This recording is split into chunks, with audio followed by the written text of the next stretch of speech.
അമ്മയുടെ രാമനാമജപം തുടങ്ങിക്കഴിഞ്ഞ രാത്രി ഉറങ്ങുന്നത് വരെ ആ രാമനാമ ജപമാണ്. അപ്പോൾ ആ രാമനാമ ജപത്തിൻ്റെ സത്ത എന്താണ് എന്ന് അന്വേഷിച്ചുള്ള ഒരു യാത്ര. ആ യാത്രയാണ് എൻ്റെ ജീവിതം. അദ്വൈത വേദാന്ത വിദ്യാർത്ഥിയായി 4 പതിറ്റാണ്ട് കാലം ഞാൻ അന്വേഷിക്കുന്നത് ഈ അദ്വൈതാമൃതമാണ്. അപ്പോൾ അദ്വൈതാമൃതത്തിൻ്റെ അമൃത് എവിടെയാണെന്ന് ചോദിച്ചു കഴിഞ്ഞാൽ ആദികാവ്യമായ രാമായണത്തിലാണ്. നമുക്കെല്ലാവർക്കും അറിയാം രത്നാകരൻ എന്ന വ്യക്തി വാത്മീകി ഋഷിയായി ഉയരുന്നത് രാമ നാമ ജപ ഊർജ വികസിതമായ രൂപമായിട്ടാണ്. ഏതായാലും ശരി, ആദികാവ്യമായ ഈ രാമായണം, രാമോ വിഗ്രഹവാൻ ധർമ്മ, നമ്മുടെ വാത്മീകി ഋഷി ഒരു ഉത്തമനായ വ്യക്തിയുടെ ജീവിത ആചരണമാണ് രാമായണത്തിലൂടെ ആദികാവ്യത്തിലൂടെ പ്രതിപാദിക്കുന്നത്. ഏവർക്കും ശ്രദ്ധിക്കണം, ആക്സെപ്റ്റ് ചെയ്യാവുന്ന രീതിയിലുള്ള ഒരു വ്യക്തിത്വമായിട്ടാണ്, വ്യക്തിയിൽ നിന്നും വ്യക്തിത്വത്തിലോട്ട് ഉയർന്ന ഒരു സംസ്കൃതിയുടെ പ്രതീകമായിട്ടാണ് രാമനെ വാത്മീകി രാമായണത്തിൽ ആദികവി ചിത്രീകരിക്കുന്നത്. അപ്പോൾ വാത്മീകി ഋഷിയായി അദ്ദേഹം, ഋഷി എന്ന് വെച്ചാൽ സത്യസാക്ഷാത്കാരം ലഭിച്ചു. ശ്രദ്ധിക്കണം, ഈ രാമായണം എനിക്കും നിങ്ങൾക്കും നമ്മുടെ ജീവിതത്തിൽ എങ്ങനെ ഇംപ്ലിമെൻ്റ് ചെയ്യാവുന്ന രീതിയിലാണ് വ്യാസ ഭഗവത്പാദര് മാറ്റി എഴുതിയത്. മഹാഭാരതം എഴുതിയ വ്യാസഭഗവാൻ 18 പുരാണങ്ങളും 18 ഉപപുരാണങ്ങളും നമുക്ക് വേണ്ടി രചിച്ചു. ആ പുരാണങ്ങളിൽ അതിശ്രേഷ്ഠമാണ് ബ്രഹ്മാണ്ഡ പുരാണം. അപ്പോൾ ഈ ബ്രഹ്മാണ്ഡ പുരാണത്തിലാണ് വ്യാസഭഗവാൻ അധ്യാത്മ രാമായണം എഴുതിയിട്ടുള്ളത്. ഈ അധ്യാത്മ രാമായണത്തിലാണ് വ്യാസഭഗവാൻ ശ്രീരാമഗീത എന്ന് പറയുന്ന ഒരു ഗീതയും അതിൻ്റെ ഉള്ളിൽ എഴുതിയിട്ടുണ്ട്. ഏതായാലും ശരി, ഈ വ്യാസഭഗവാൻ 18 പുരാണങ്ങൾ എഴുതിയപ്പോൾ അതിനകത്ത് നിന്നും ഉൾക്കൊണ്ട ഊർജം ഈ ശ്രീരാമനിൽ ആരോപിക്കുകയാണ്. എന്തിനാണ്? ദശാവതാരങ്ങളിൽ ഒരു അവതാരമായ ശ്രീരാമ അവതാരോ ഹി അസംഖ്യമായ ഈ അവതാരത്തിൽ മഹാവിഷ്ണുവിൻ്റെ അവതാര പുരുഷനായിട്ടാണ് ബ്രഹ്മാണ്ഡ പുരാണത്തിൽ ശ്രീരാമനുള്ളത്. ഇവിടെയാണ് ശ്രദ്ധിക്കണം, ഇതിൽ ഭക്തിക്ക് പ്രാതിനിധ്യം നൽകിയിട്ടാണ് വ്യാസഭഗവാൻ എഴുതിയിരിക്കുന്നത്. എന്തിലാണ്? ഭക്തിക്ക് പ്രാതിനിധ്യം നൽകിക്കൊണ്ടാണ് ഇദ്ദേഹം ഇത് എഴുതിയിരിക്കുന്നത്. ഇനി ശ്രദ്ധിക്കണം, ഈ ഭക്തിക്ക് പ്രാതിനിധ്യം കൊണ്ട് എഴുതിയ ഈ രാമായണമാണ് നമ്മുടെ കൊച്ചു കേരളത്തിലെ ഭക്തിപ്രസ്ഥാനം ഉയർന്നു നിൽക്കുന്ന കാലഘട്ടത്തിൽ തുഞ്ചത്തെ രാമാനുജൻ എഴുത്തച്ഛൻ അധ്യാത്മരാമായണം, ഈ വ്യാസഭഗവത്പാദ വിരചിതമായ അധ്യാത്മരാമായണം മലയാളത്തിൽ ബ്യൂട്ടിഫുള്ളായി മൊഴിമാറ്റം നൽകി നമുക്കായി അദ്ദേഹം അണിയിച്ച് ഒരുക്കി തന്നിരിക്കുകയാണ്. എന്തുമാത്രം സൗന്ദര്യമാണ് അതിനുള്ളത് എന്ന് പറഞ്ഞറിയിക്കാൻ പറ്റില്ല. ഈ അധ്യാത്മരാമായണം അതിൻ്റെ ഏറ്റവും ബ്യൂട്ടിഫുള്ളായി ഈ കൊച്ചു കേരളത്തിൽ മലയാളികളായ നാം ആസ്വദിക്കുന്നു. അപ്പോൾ ശ്രദ്ധിക്കണം, ഈ ആദികാവ്യം അത് രാമായണം മാത്രമാണ്, വേദവ്യാസ ഭഗവാന്റേതാണ്. എന്ത് രാമായണം? അധ്യാത്മരാമായണം. അപ്പോൾ ഈ അധ്യാത്മരാമായണം എന്ന് പറഞ്ഞാൽ എന്താണെന്നുള്ളത് ചെറിയൊരു ഒരു കോംപ്ലിക്കേഷൻ ഉണ്ട്. അത് ക്ലിയർ ചെയ്ത് ശ്രദ്ധിക്കണം. നമ്മൾ പഠിക്കണം.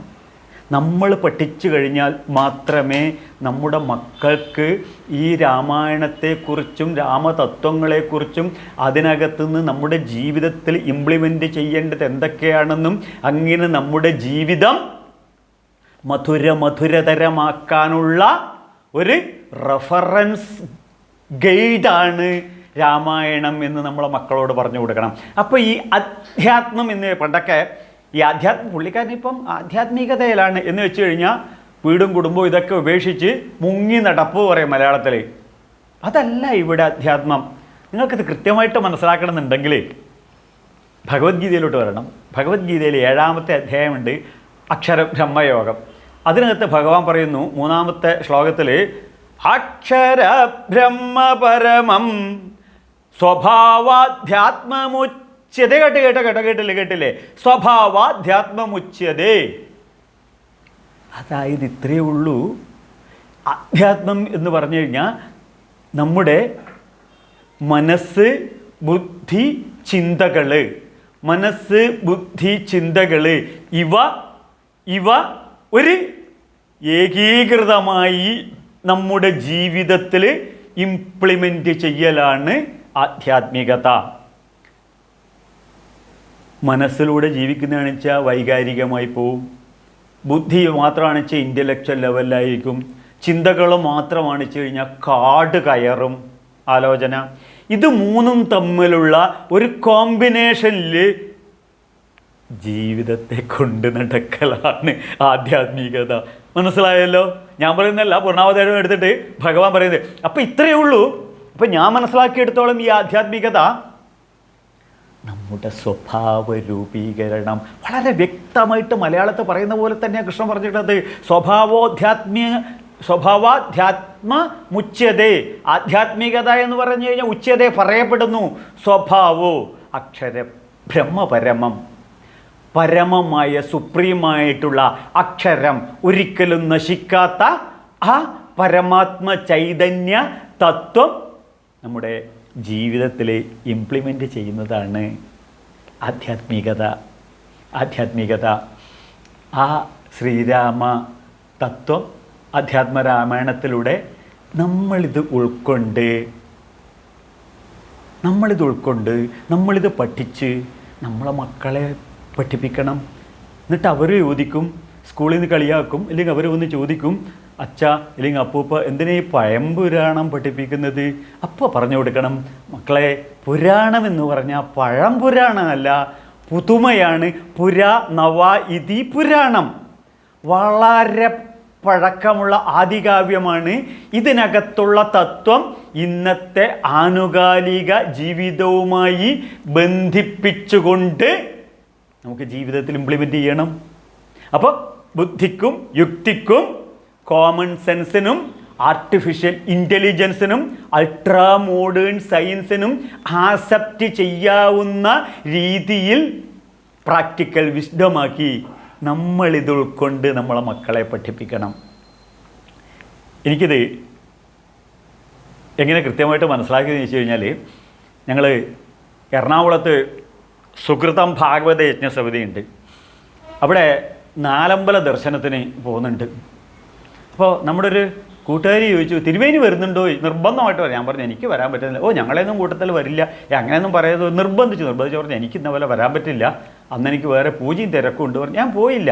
അപ്പം ഞാൻ ചോദിച്ചു, എന്തിനാ രാമായണം നാലമ്പലത്തിൽ പോകുന്നത്? അതോ തിരുമനസ്സേ, എൻ്റെ ഭർത്താവിൻ്റെ ചേട്ടൻ്റെ ഭാര്യ നാലമ്പല ദർശനത്തിന് പോയിട്ട് 4 അമ്പലത്തിൽ നിന്ന് ഫോട്ടോ എടുത്ത് ഫേസ്ബുക്കിലിട്ടിട്ടുണ്ട്. അപ്പോൾ പിന്നെ ഞാനും പോകണം.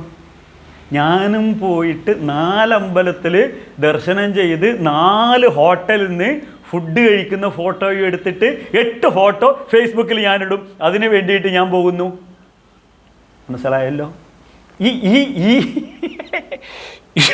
ഈ അമ്മച്ചി എന്ന് പറയണേ, ഇങ്ങനെ ഫോട്ടോ എടുക്കുന്ന ആളെ എനിക്ക് മനസ്സിൽ വന്നത് തള്ളച്ചി എന്നാണ്. തള്ളച്ചി എന്ന് പറഞ്ഞാൽ ഇത്രയേ ഉള്ളൂ. തള്ള എന്ന് പറഞ്ഞാൽ തള്ള വരല്, തമ്പ്, പരബ്രഹ്മം എന്നാണ് അതിൻ്റെ അർത്ഥം. തള്ള എന്ന് പറഞ്ഞു കഴിഞ്ഞാൽ തള്ളച്ചി എന്ന് പറഞ്ഞാൽ മോശം, നെഗറ്റീവ് അല്ല. ഏതായാലും ശരി, ഈ അമ്മ എന്തിനാണ് അമ്പലത്തിൽ പോകുന്നത്? ഇതിനാ പോകുന്നതെന്ന് ഇവർ എന്നോട് പറഞ്ഞ പോലെ വീട്ടിൽ ഭർത്താവിനോടും പറയുന്നുണ്ട്, കുട്ടികളോടും പറയുന്നുണ്ട്. അപ്പോൾ കുട്ടികൾ വിചാരിക്കും ഇതിനാണ് അമ്പലത്തിൽ നിന്നുള്ളത്. അല്ലെങ്കിൽ തന്നെ കുട്ടിയോട് പ്രാർത്ഥിച്ചോ മോളെ, പ്രാർത്ഥിച്ചോ, പരീക്ഷയ്ക്ക് പാസ്സാവാൻ പ്രാർത്ഥിച്ചോ.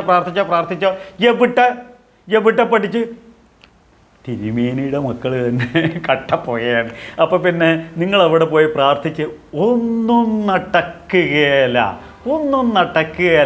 അപ്പോൾ കുട്ടികളോട് ശ്രദ്ധിക്കണം, ഇത് സയൻസുമായി ബന്ധിപ്പിച്ചുകൊണ്ട് നമ്മൾ രാമായണം അവതരിപ്പിക്കണം. ഏതായാലും ശരി, ഈ 4 അമ്പല ദർശനത്തിന് നമ്മൾ പോകുമ്പോൾ നമ്മൾ അറിഞ്ഞിരിക്കണം രാമതത്വം എന്താണെന്ന്, അവിടെയുള്ള വിഗ്രഹം എന്താണെന്ന്, അതിനകത്തുള്ള തത്വങ്ങൾ എന്താണെന്ന്. ഇത് ഉൾക്കൊണ്ട് അറിഞ്ഞ് മനസ്സിലാക്കി പോവുകയാണെന്നുണ്ടെങ്കിൽ നമ്മുടെ ജീവിതത്തിൻ്റെ അട്ടിമുട്ടി ഒരു പരിവർത്തനം നമുക്കുണ്ടാകും. രത്നാകരനിൽ നിന്നും വാത്മീകി ഋഷിയായി മാറിയതുപോലെ നമുക്കും നമ്മുടെ ജീവിതത്തെ അട്ടിമുട്ടി ഒരു മാറ്റം വരുത്തണം. അട്ടിമുട്ടി നമ്മുടെ ചിന്താഗതികളെ, നമ്മുടെ പ്രവൃത്തികളെ, നമ്മുടെ സംഭാഷണവും നമ്മുടെ പെരുമാറ്റത്തിനും മുഴുവൻ നമുക്ക് ഈ 4 അമ്പല ദർശനത്തിലൂടെ ഒരു പരിവർത്തനം വരുത്തണം. അതിന് ആണ് ഞാനിപ്പോൾ ആദ്യം ചൊല്ലിയ ആ ഒരു മന്ത്രമുണ്ടല്ലോ, തന്ത്രസമുച്ചയത്തിലെ ശ്രീരാമ പ്രാണപ്രതിഷ്ഠയ്ക്ക് ഉപയോഗിക്കുന്ന മന്ത്രമാണ്. പ്രാണപ്രതിഷ്ഠ എന്ന് കേൾക്കുമ്പോൾ ഇപ്പോൾ സുപരിചിതമാണ്. കാരണം 600 വർഷങ്ങൾക്ക് മുന്നേ ദുഷ്ട നീച തുർക്കി ശക്തിയായ മുസ്ലിം ശക്തികൾ തകർത്ത നമ്മുടെ ശ്രീരാമക്ഷേത്രം, ആ ബാബർ തകർത്ത ആ ക്ഷേത്രം, അവിടെ വന്നിട്ട് ഒരു കെട്ടിടവും പെട്ടി അതൊക്കെ പൊളിച്ച് അവിടെ അതിഗംഭീരമായ രാജോചിതമായ ഒരു ശ്രീരാമക്ഷേത്രം നമുക്കിന്ന് ദർശിക്കാൻ സാധിക്കും. ആ അയോധ്യയിലെ ശ്രീരാമക്ഷേത്രത്തിലെ വിഗ്രഹം നിങ്ങളുടെ എല്ലാവരുടെയും മനസ്സിനകത്തുണ്ടാവും. ആ വിഗ്രഹമാണ് നമ്മൾ ഇവിടെ ഇപ്പോൾ ഞാൻ ചൊല്ലിയ തന്ത്രസമുച്ചയത്തിലെ ആ മന്ത്രം. ഈ മന്ത്രം തന്നെയാണ് നിങ്ങൾ ഈ 4 അമ്പലത്തിൽ പോകുന്ന ഏത് ശ്രീരാമക്ഷേത്രത്തിലെ പ്രതിഷ്ഠയ്ക്കും തന്ത്രി ഉപയോഗിക്കുന്നതും ദിവസേന പൂജയ്ക്ക് ആവാഹനത്തിന് ഉപയോഗിക്കുന്ന മന്ത്രവും.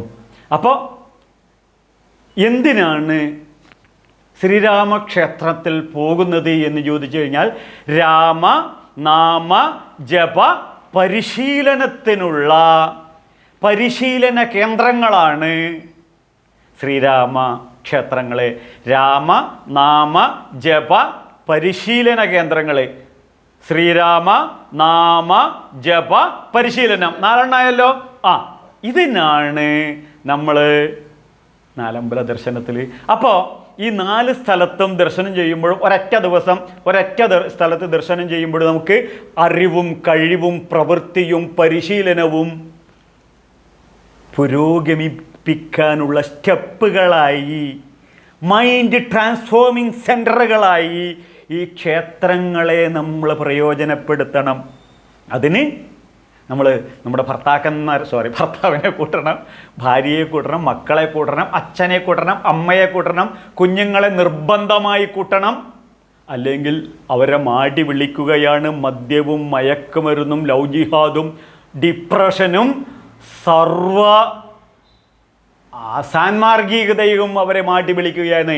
അതിനകത്ത് അവർ പോയി വീണ് ഈയാംപാറ്റകൾ അഗ്നിയിൽ വീണ് ചിറകുകൾ കത്തി എരിഞ്ഞ് താഴത്ത് വീണ് ഉറുമ്പ് കടിച്ച് തിന്ന് പെട്ടഞ്ഞ് മരിക്കുന്നത് പോലെ മരിക്കുന്നു സാധാരണ ആധുനിക മനുഷ്യൻ. അത് നമ്മുടെ മക്കൾക്ക് സംഭവിക്കാതിരിക്കാൻ ഈ രാമനാമ ജപ പരിശീലനം നമ്മൾ നൽകണം. അപ്പോൾ ഉള്ള അറിവ്, ആ അറിവ് വികസിപ്പിക്കാനും ആ അറിവ് അതുപോലെ അവനവനിൽ ഉള്ള കഴിവുകൾ, അതിന് സംബന്ധമായ പ്രവൃത്തിയും അത് പരിശീലിപ്പിക്കാനും അത് വികസിപ്പിക്കാനുമുള്ള മനോവികസന തത്വസംഹിതയാണ് ഈ നാലമ്പല ദർശനത്തിലൂടെ. നമ്മളൊക്കെ അയോധ്യ തീർത്ഥയാത്രത്തിൽ ഇത് നാലമ്പല തീർത്ഥയാത്ര എന്ന് പറയും.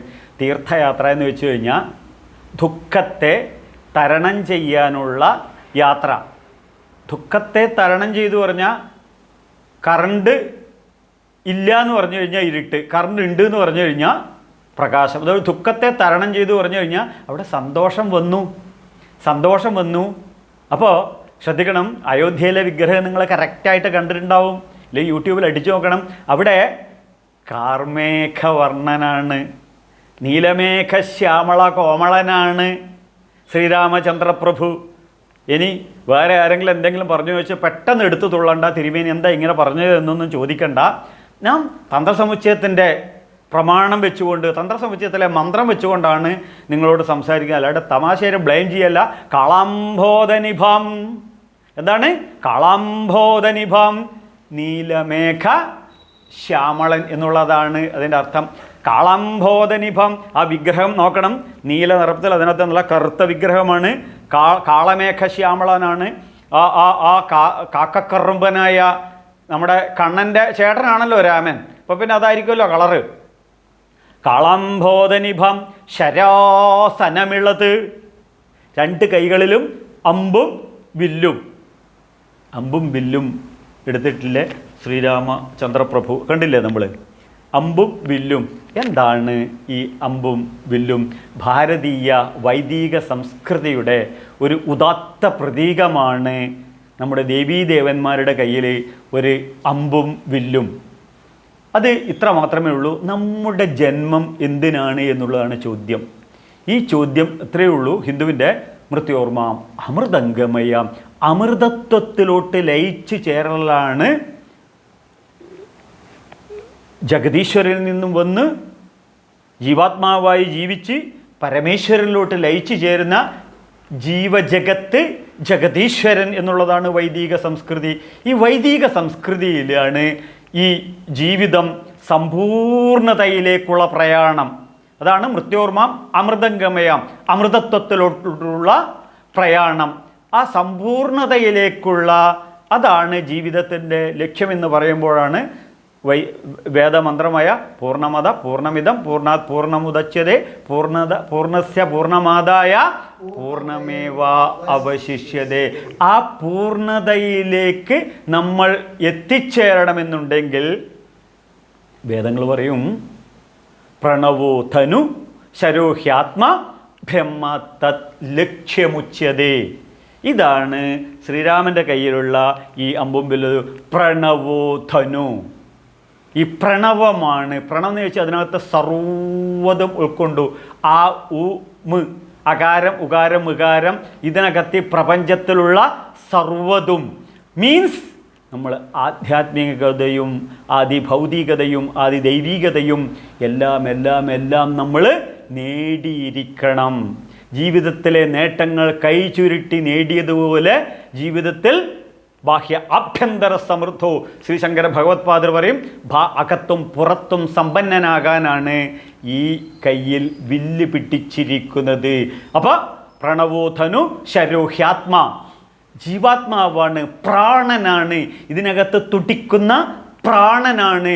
ഓരോ കോശങ്ങളിലും കോസ്മിക് എനർജിയായി നിലനിൽക്കുന്നത് ഹൃദയത്തിനകത്തുള്ള വൈദ്യുതിയാണ്. നമുക്കിന്ന് ഹാർട്ട് അറ്റാക്ക് ഒക്കെ വരുമ്പോൾ ആദ്യം ECG എടുക്കുന്നില്ല, ഇലക്ട്രോ കാർഡിയോഗ്രാം. ആ ഇലക്ട്രിസിറ്റിയാണ് ഈ അമ്പ്, അതാണ് പ്രാണൻ. ബ്രഹ്മത്ത ലക്ഷ്യമുച്ചതേ. എന്താണ് ലക്ഷ്യം? ബ്രഹ്മമാണ്. എന്താണ് ബ്രഹ്മം എന്ന് ചോദിച്ചു കഴിഞ്ഞാൽ ഈശാവാസ്യമിതം സർവം, ഈ പ്രപഞ്ചത്തിലുള്ള മുഴുവൻ ഈശ്വരനാണെന്ന് കാണുക. ശ്രദ്ധിക്കണം, ഇതാണ് രാമ തത്വം. ഇതാണ് ശ്രീരാമ തത്വം. അപ്പം രാമൻ എന്ന് പറയുമ്പോൾ ശ്രദ്ധിക്കണം, രമതേ സർവഭൂതേഷു ചാപരേഷു ചരേഷു ച അന്തരാത്മസ്വരൂപേണ. എന്താണ് രാമൻ്റെ സ്വരൂപം? എൻ്റെ അന്തരാത്മാവായി നിൽക്കുന്നതാണ് രാമൻ. അപ്പോഴോ രമതേ സർവഭൂതേഷു, സർവരൂപനാമാത്മകമായി ഇളകി മറിഞ്ഞുകൊണ്ടിരിക്കുന്ന ഈ പ്രപഞ്ചത്തിൽ മുഴുവൻ രമതേ, രമിച്ചുകൊണ്ടിരിക്കുന്ന, രമതേ സർവ സ്ഥാപരേഷു ചരേഷു ച, ചലിക്കുന്നതും ചലിക്കാത്തതും ജീവനുള്ളതും ജീവനില്ലാത്തതുമായ സർവചരാചരങ്ങളിലും നിലനിൽക്കുന്ന അന്തരാത്മാവാണ് ശ്രീരാമൻ എന്നുള്ളതാണ് ഈ പ്രതിഷ്ഠയുടെ ആ ശ്രീരാമനെ ഞാനിതാ ഈ വിഗ്രഹരൂപത്തിൽ ശരചാപധാരിയായി പൂജിക്കുന്നു. എന്നിട്ടോ അടുത്തത് തുടർന്ന് എന്താണ് പറയുന്നത്? സീതാ ലക്ഷ്മണ സേവിതം കപിഗണൈ രക്ഷോഗണൈശ്ചാവൃതം. സീതാ ലക്ഷ്മണ സേവിതം കപിഗണൈ. എന്താണ് ഈ ഭാരതീയ ഹിന്ദു സംസ്കൃതിയിൽ ഒരു ഗൃഹസ്ഥാശ്രമധർമ്മമാണ് ഇവിടെ. ശ്രദ്ധിക്കണം, ഗൃഹസ്ഥാശ്രമധർമ്മമാണ് ഇവിടെ ആചരിക്കേണ്ടത്.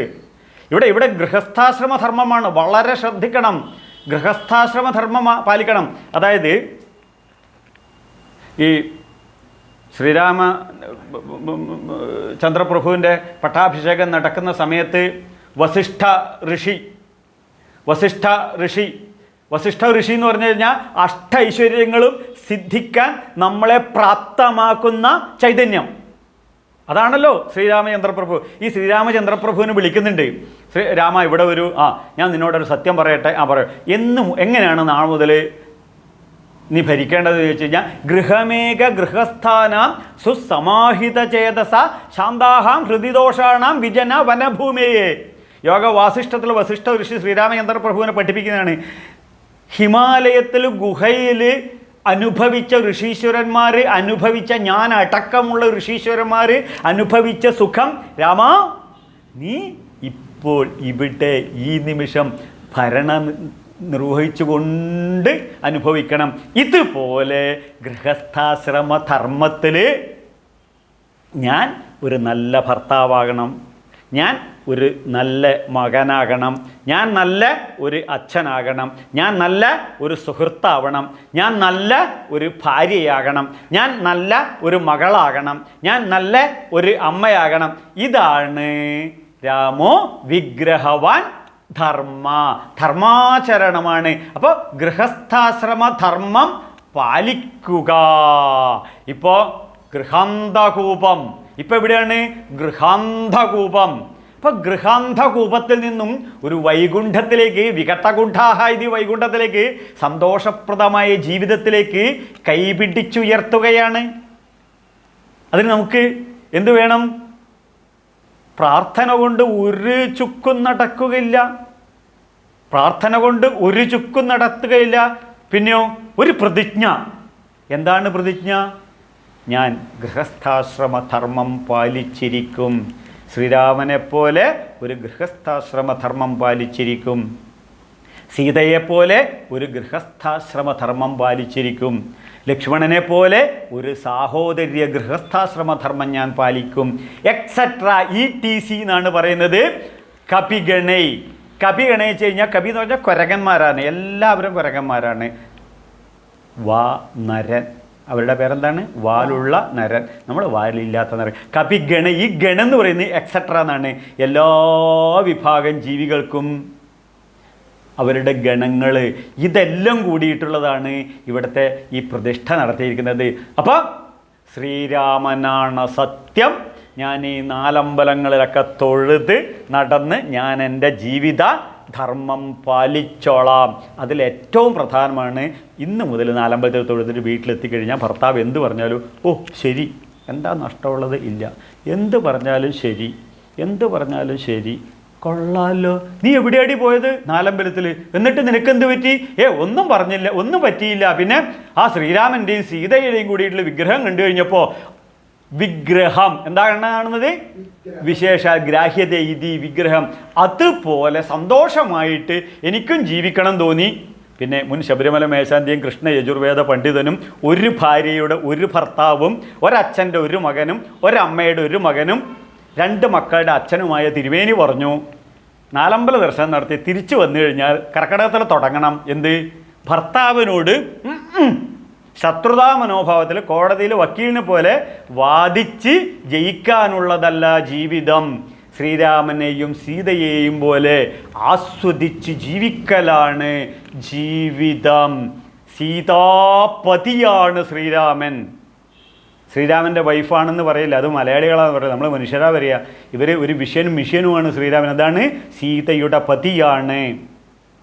അതിന് ശ്രദ്ധിക്കണം, ഋഗ്വേദത്തിൽ നല്ല മന്ത്രമുണ്ട്. അർദ്ധോഹവാ യേഷ ആത്മയോനാ പത്നി. അർദ്ധോഹവാ യേഷ, ഇങ്ങനെ നീർപകുതിയാക്കുന്നതാണ് പത്നി. അപ്പോഴേ വേദങ്ങൾ പറയുന്നൊരു വാക്കുണ്ട്, ഗൃഹേശ്വരി. എന്താണ്? ഗൃഹേശ്വരി. ഗൃഹത്തിൻ്റെ ഈശ്വരിയായി സീതയെപ്പോലെ ഉയരണമെന്നാണ് രാമായണം പറയുന്നത്. അതുകൊണ്ട് ഇന്ന് മുതൽ ഞാൻ നിങ്ങൾ പറയുന്നതൊക്കെ യെസ് പറഞ്ഞ് ഒരു കെയറിങ്ങും ഒരു ഷെയറിങ്ങും ഒരു അണ്ടർസ്റ്റാൻഡിങ്ങും ഒരു അഡ്ജസ്റ്റ്മെൻറ്റിലും ജീവിതം ആസ്വദിക്കാൻ തീരുമാനിച്ചു. ഇന്ന് മുതൽ അവസാന നിമിഷം വരെയുള്ള ജീവിതത്തിൻ്റെ പേരാണ് ഹണിമൂൺ. എന്ത്? Honeymoon. Fill in the blanks with suitable etcetera etcetera etcetera. ബാക്കിയൊക്കെ എൻജോയ് ചെയ്യാനുള്ളതാണ് ജീവിതം. അത് കൃത്യമായിട്ട് മനസ്സിലാക്കുന്നുണ്ടെങ്കിൽ ശിവശക്തിയുക്തോ യതി ഭവതി ശക്തി പ്രഭവതി. സൗന്ദര്യലഹരിയിൽ ശങ്കരാചാര്യർ പറയും, ശിവനും ശക്തിയും ചേർന്ന് കഴിഞ്ഞാൽ അവിടെ ഒരു ബുദ്ധിയുള്ളൂ, യുക്തിയുള്ളൂ എന്ന് പറഞ്ഞു. ശിവശക്തി ഐക്യരൂപിണ്യൈ നമഃ. ഓം ശ്രീ ലളിതാംബികായ നമഃ. നമ്മൾ ലളിതാ സഹസ്രനാമത്തിൽ അവസാനിപ്പിക്കുന്നില്ലേ? ശിവനും ശക്തിയും കൂടിയിട്ടുള്ള ഐക്യം. ഇതുപോലെ ശ്രീരാമനും സീതയും കൂടിയിട്ടുള്ള ഐക്യത്തെയാണ് സീതാ ലക്ഷ്മണ സേവിതം. ഇവർ സീത ശ്രീരാമൻ എന്താ ചെയ്യുന്നത്? സേവിക്കുകയാണ്. ആ ആറ്റിറ്റ്യൂഡ് ശ്രദ്ധിക്കണം. സ്വാർത്ഥതയിൽ നിന്നും ഒരു സർവീസ് ആറ്റിറ്റ്യൂഡിലോട്ട് കുടുംബ ബന്ധങ്ങൾ ഉയരണം എന്നുള്ളതാണ്. എന്താണ്? സ്വാർത്ഥതയിൽ നിന്നും സർവീസിലേക്കുള്ള ഒരു ഉയർച്ചയാണ് ഈ രാമായണം. അപ്പോൾ പതനത്തിൽ നിന്നും ഉയർച്ച, സാഹോദര്യ പ്രാധാന്യം വ്യക്തമാക്കി വിശ്വസാഹോദര്യത്തെ ലോകമേ തറവാട് തനിക്ക് പൂക്കളും പുഴുക്കളും കൂടത്തൻ കുടുംബക്കാർ എന്നുള്ളതാണ് ശ്രീരാമൻ്റെ വ്യക്തമായ ദൗത്യം. കവിഗണേ സർവ്വജീവജാലങ്ങളുടെയും പതി രാമൻ, സർവ്വജീവജാലങ്ങളുടെയും ദേവ ബ്രഹ്മ ഭവാദിബിർ ബഹുവിധൈ സ്തോത്രൈശ്ച. എന്താണ്? എല്ലാ ദേവീദേവന്മാരും ശ്രീരാമനെ 4 വേദങ്ങൾ കൊണ്ട് അർച്ചന ചെയ്തുകൊണ്ടിരിക്കുകയാണ് ഓരോ രാമക്ഷേത്രങ്ങളിലും എന്ന കാഴ്ചപ്പാടിലൂടെ അയോധ്യയിലടക്കം നമുക്കിത് ദർശിക്കാൻ സാധിക്കണം. അങ്ങനെയുള്ള സ്തുതിക്കുന്ന സമയത്ത് സർവവേദ സാരമായ രാമമന്ത്രം നമ്മൾ ഈ നാലമ്പല ദർശനത്തോടുകൂടി കർക്കിടകത്തിലെ രാമായണ മാസത്തോടുകൂടി നമ്മളെ നാവിൻ്റെ തുമ്പിൽ തത്തിക്കളിക്കേണ്ട ഒരു മധുരതരമായ കൽക്കണ്ടം, തേനിൽ മുക്കിയ കൽക്കണ്ടമായ ഐസ്ക്രീമാക്കി മാറ്റണം ഈ രാമനാമ ജപം. ഇത് നമ്മളങ്ങോട്ട് തുടങ്ങിയാൽ മതി. അത് നമ്മുടെ ഭർത്താവിൻ്റെ ബ്രെയിനിലൂടെ കടന്നു പോയിക്കോളും, നമ്മുടെ മക്കളുടെ ബ്രെയിനിലൂടെ കടന്നു പോയിക്കോളും. അതിൻ്റെ ഇൻ്റർപ്രിട്ടേഷനും മീനിങ്ങും ഒക്കെ അടുത്ത വീഡിയോകളിൽ വിശദമായിട്ട് നമുക്ക് കേൾക്കാം. ഏതായാലും രാമൻ ആരാണെന്ന് അടുത്ത് പറയുന്നുണ്ട്, വളരെ ശ്രദ്ധിക്കണം. രാമം രാക്ഷസ ധൂമകേതു മനിശം. രാമൻ ആരാണ്? രാക്ഷസന്മാരാകുന്ന ധൂമം. ധൂമം എന്ന് പറഞ്ഞാൽ പുക, മറ. മനസ്സിലായില്ല അല്ലേ? നമ്മുടെയൊക്കെ മുന്നിലൊരു മറ ഉണ്ടായതുകൊണ്ടാണ് ഈ ചൈതന്യം പുറത്തോട്ട് വരാത്തത്. മനസ്സിലായില്ല അല്ലേ? കൃത്യമായിട്ട് മനസ്സിലാക്കാൻ വെച്ചാൽ രാമൻ്റെ അനുജനാണ് കൃഷ്ണൻ. കൃഷ്ണൻ പറഞ്ഞിട്ടുണ്ട്, കാർപ്പണ്യദോഷോപഹത സ്വഭാവാത് പൃച്ഛാമി ത്വാം ധർമ്മ സമൂഢചേത യശ്രേയസ്യ നിശ്ചിതം ബ്രൂഹി തസ്മൈ ശിഷ്യസ്തേഹം സാധിമാം ത്വാം പ്രപന്നാം. എന്നെ ശിഷ്യനാക്കൂ, എന്നിട്ട് എൻ്റെ കാർപ്പണ്യദോഷം മാറ്റൂ എന്ന് ഇതുപോലെ ശ്രീരാമചന്ദ്ര പ്രഭുവിൻ്റെ മുന്നിൽ നിർത്തി ഓരോ മനുഷ്യനും പറയണം, എൻ്റെ മുന്നിലുള്ള കാർപ്പണ്യദോഷം ഒരു പുകമറയുണ്ട്, ഇത് മാറ്റിക്കഴിഞ്ഞാൽ എൻ്റെ ജീവിതം ഡയമണ്ടായി മാറും. നേതി നേതി നേതി എന്ന് പറയും വേദങ്ങളിൽ. ഈ ദുഃഖങ്ങളൊക്കെ മാറി മാറ്റി ഇതി സന്തോഷ സംതൃപ്ത ജീവിതം നമുക്ക് ലഭിക്കണമെന്നുണ്ടെങ്കിൽ രാമം രാക്ഷസധൂമഹേ കേതുമനിശം, ഈ രാക്ഷസീയമായ മൃഗീയമായ സ്വഭാവങ്ങൾ, രാക്ഷസ സ്വഭാവത്തിൻ്റെ ഏറ്റവും ഉദാത്തമായ പ്രതീകമാണ് മദ്യവും മയക്കുമരുന്നും മാംസാഹാരവും. അതുകൊണ്ട് നാലമ്പലത്തിൽ തൊഴുത ഒരു ഹിന്ദുവും, ശ്രീരാമനാമം ജപിക്കുന്ന ഒരു ഹിന്ദുവും മദ്യവും മയക്കുമരുന്നും ഈ മാംസഭക്ഷണവും കഴിക്കരുത്. വന്ദേ ദശാസ്യന്തകം. ശ്രദ്ധിക്കണം, ഈ രാവണക്കൊന്നൊന്നുമല്ല ഇവിടെ പറയുന്നത്. ഇവിടെ തന്ത്രസമുച്ചയത്തിൽ പറയുന്നത്, ഈ ശ്രീരാമൻ്റെ ധ്യാനത്തിൽ പറയുന്നത്, രാമം രാക്ഷസ ധൂമകേതു മനിശം വന്ദേ ദശാസ്യന്തകം. ഇത്രയേ ഉള്ളൂ അതിൻ്റെ അർത്ഥം. എന്നിലെ 10 തല, മറ്റേ പഠിക്കുന്ന കുട്ടി, അവന് നല്ല തലയുണ്ട്, കേൾക്കാറില്ല നമ്മൾ, അവന് പഠിക്കുന്ന ഇതുണ്ട്, നമുക്കൊക്കെ 6th സെൻസ് കേട്ടില്ലേ നമ്മൾ. ഇതുപോലെ നമ്മളിലുള്ള ദുഃഖ ദുരിത ദുഷ്ടചിന്തകളെയാണ് ഇവിടുത്തെ രാവണൻ. വന്ദേ ദശാസ്യ അന്തകൻ. ശ്രീരാമൻ ഇപ്പം എന്താ പറഞ്ഞിട്ടുള്ളത്? 10 ദുഷ്ടചിന്തകളുടെ അന്തകനായ രാമനെ ഞാൻ നമിക്കുന്നു. എന്തൊക്കെയാണ് അത് എന്നുള്ളത് നമുക്കൊന്ന് നോക്കിയിട്ട് അവസാനിപ്പിക്കാം. അപ്പോൾ ഈ ആസുരിക സ്വഭാവമാണ് രാവണൻ്റെ 10 തലവർ. അത് കളവ്, ചതി, കുറ്റം പറയൽ, കുശുമ്പ്, അസൂയ, വാശി, വൈരാഗ്യം, അക്രമ സ്വഭാവം, വെറുപ്പ്, മദ്യാസക്തി. ഈ 10 ലക്ഷണം ഇവയുടെ അന്തകനായ രാമൻ. അതാണ് ഈ വില്ല് അമ്പും ധരിച്ചിട്ടുള്ള രാമൻ. ഇതിൻ്റെ പേരാണ് കോദണ്ഡപാണിയായ രാമൻ. കോദണ്ഡപാണി. ഈ അമ്പും വില്ലും എടുത്തിട്ട് പറയുന്നതാണ്, സ്വകർമ്മണത്തമഭ്യർച്ച സിദ്ധിം വിന്ദതി മാനവ. നിന്റെ കർമ്മം എന്താണ്? വിഹിത കർമ്മം ചെയ്തുകൊണ്ട് നീ നിന്റെ ജീവിതത്തെ ഉയർത്തൂ.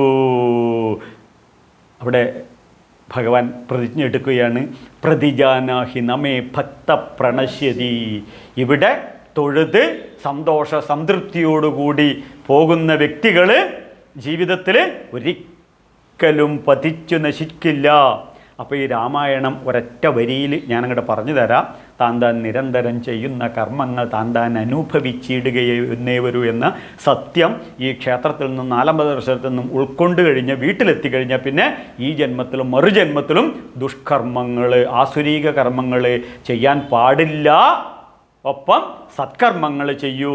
ഹൃദയത്തിൽ രാമൻ അവതരിച്ച് കുട്ടികൊള്ളണം അന്ത്യനിമിഷം വരെ. അപ്പോഴോ അനായാസേന മരണം വിനാ ദൈത്യേന ജീവനം. ജീവിതത്തിൻ്റെ വാർദ്ധക്യകാലത്ത് നമുക്ക് വാക്കിംഗ് സ്റ്റിക്കായി ഈ രാമനാമം ഊർജപ്രവാഹമായി മൃത്യോർമാം അമൃതംഗമയാം സർവ ഐശ്വര്യങ്ങളോടും കൂടി ഐശ്വര്യങ്ങളോടും കൂടി ജീവിച്ച് ശ്രീരാമപാദത്തിങ്കലോട്ട് ലയിച്ചു ചേരാൻ നിങ്ങൾക്കും എനിക്കും സാധിക്കട്ടെ എന്ന് ആത്മാർത്ഥമായി ആശംസിച്ചുകൊണ്ട് ലോകാ സമസ്ത സുഖിനോ ഭവന്തു. ജയ് ശ്രീരാം.